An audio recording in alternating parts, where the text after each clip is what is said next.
All right, ladies and gentlemen, welcome back. We were just listening to Beetlejuice, the cartoon theme from the 90s. That's not bad. Followed by Power Glove. Power Glove! And Transformers. Yay! Transformers theme played by Power Glove. All right, then. So basically, with that being said, folks, welcome back to the Weekly Training Fandom Show. My name is Recepin, and I'm the show's superstar. All that being said, if you're tuning in for the very first time, there's a show that encompasses everything that's fantastic within the Waterloo region with geek stuff and fan stuff and nerd stuff. And on top of that, there's a show that also encompasses comic books, gaming, TV shows, movies, and so forth and etc. and beyond. Well, that being said, through a musical break, we're going to talk about the next segment, and I believe we're going to be doing some gaming stuff. Some gaming stuff. Yeah. So, how do you want to kick this off, man? We can kick this off wherever we want to. That's exactly how we play it. I think your notes are better than my notes. This is how we play it, right? Okay. I don't know if you've heard of this game. It's called Scribblenauts. No, I've not heard Scribblenauts. You've not heard of Scribblenauts? No, okay. I got this game on my phone called Doodle, though, if that comes close. No, not even close. Scribblenauts, what it is it's your basic little... It's essentially, it looks like a bunch of cardboard cutouts. We can just say it essentially looks like South Park characters moving around on a screen, right? I dig that. But in order to solve the puzzles, you have to open your magical book, and then what you do is... Wait, I don't have magical books. Well, the character has a magical book. In the game, right? In the game. Okay, now I get it. He's got a magical book, and then what happens is you get to type in a word. Okay. Usually it'll be a noun, but you can add verbs, adjectives to whatever that noun Pronouns, is. so forth, yeah. And essentially you make something, you create something for the world to solve that problem. Interesting. So if you come across, there's a large gap, how do I want to cross the gap? Well, I could make myself a jetpack. Well, you just type in a jetpack for me, and then you get a jetpack, and then you get to... Anyway, okay, so that was the first one. Then they came out. Why is there any pictures or graphs with this segment? Because I don't understand. But anyway, sorry, I'm interrupting. Anyway, go ahead. The first one was the first one wasn't too bad because it still had very limited vocabulary. It didn't have a lot of things that you could actually. Not a lot of words were in it because it was really just a proof of concept. Dig it. The most recent one, well, not the most recent one. The last one that was put out was Scribblenauts Unlimited, where they brought in a much larger vocabulary, a much larger dictionary. Pretty awesome.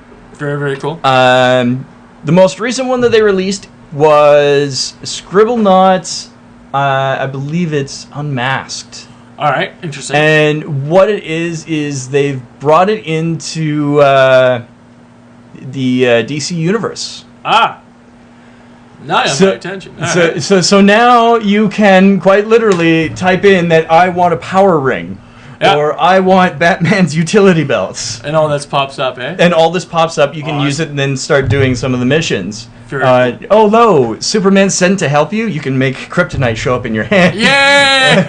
It's like, no, Superman, you don't get to help today. No, I dig that. So who makes this game? Who's the producer? I think right now Nintendo's being the big one. That's cool. Has this game been released, or is it a release date? It's been released. It was released earlier this month. Okay, cool. Early last week. No, that's all good. Well, for what platform? PC. It's for the Nintendo DS. Okay, that kind of sucks. Oh well. Just not love I'm pretty sure. I got no love for the new Nintendo thingy. I'm pretty sure that they've been porting it over to the PC every so often. So the previous editions have gone over. But interesting news on that is Europe is only just getting the last game. Really? Yeah. Interesting. Yeah. So as much as we see these games that Australia says no, we don't want it. You can't make us have it. Here we have Europe going. No, we're gonna wait on that game. We're gonna wait. You know what? We'll just hold on to it for a bit. Oh, I hear you. Well, speaking of Australia, and sort of jump in here because kind of cool. Just throw a little 2 cents in here if you don't mind. Fair enough. And top all that with Europe and everything else like that, I sort of came across this very interesting top 5 list of all the games that Australia has restricted or banned from their actual playlist. So from that, I'm hoping you have that buffered, ready to rock and roll. And should we play that? Yeah, we can definitely play that. Awesome. All right, then let's spin that then.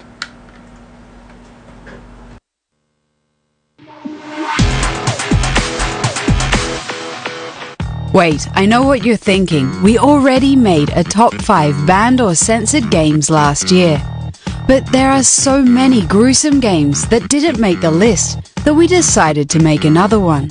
Get ready for the top 5 banned or censored games, Volume 2. 5.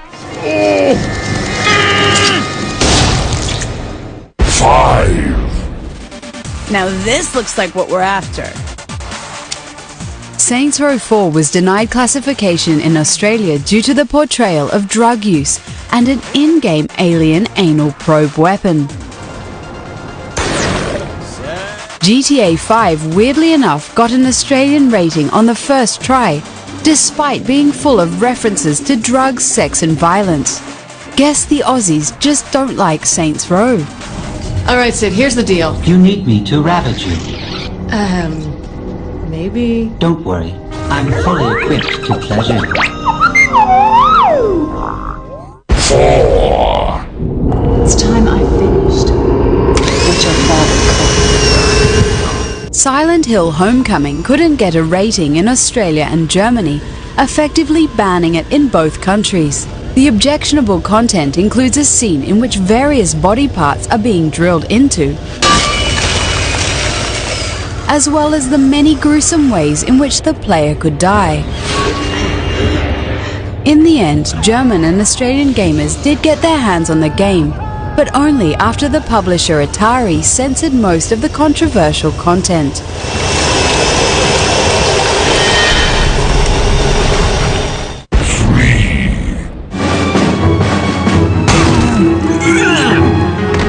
Soldier of Fortune was banned in Germany and Australia thanks to the brutal depiction of firearms dismembering the human body. In British Columbia, the violence was deemed unsuitable for anyone under 18.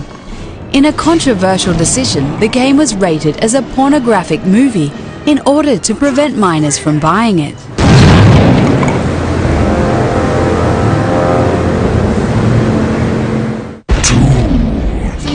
Please let me go!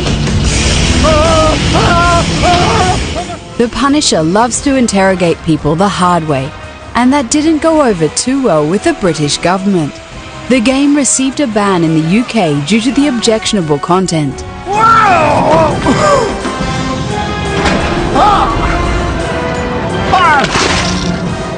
The final version eventually got an 18+ rating, but only after the publisher had made significant changes to the interrogation scenes. There's just drugs down here, I swear! Hit the switch on the wall near the boiler, you'll see! Don't forget. 1.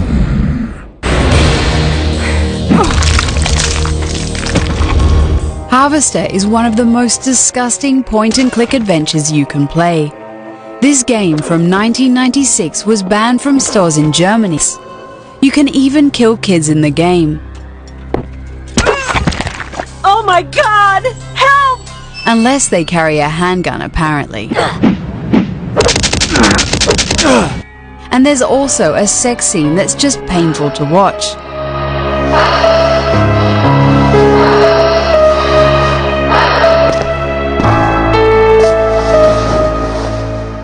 Few titles have managed to match Harvester's volume of gore, and we're pretty sure that's a good thing.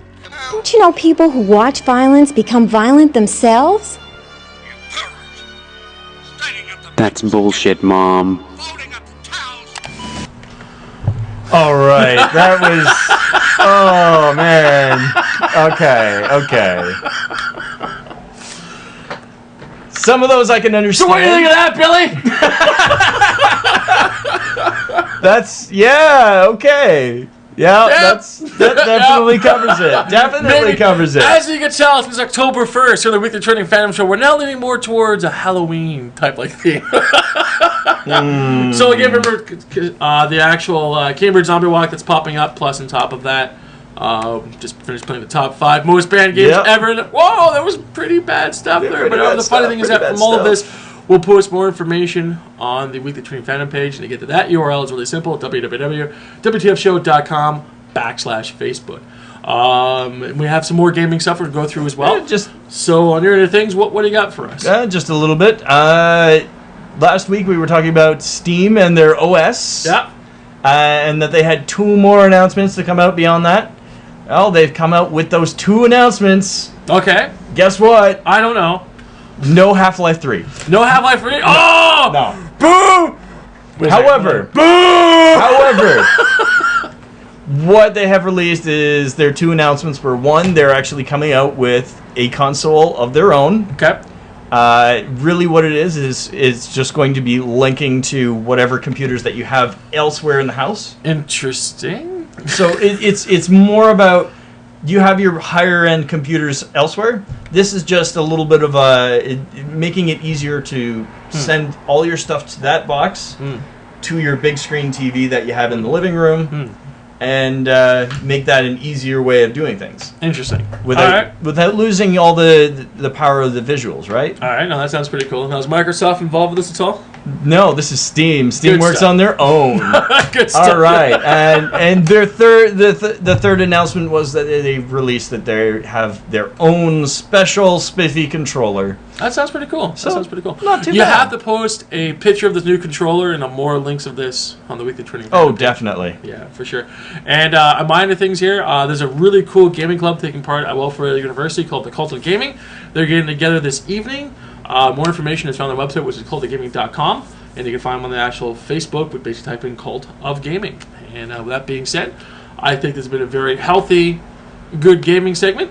And let's take a break, and we'll come back with some more Weekly Training Fandom goodness. What do you think? Sounds good. Awesome stuff.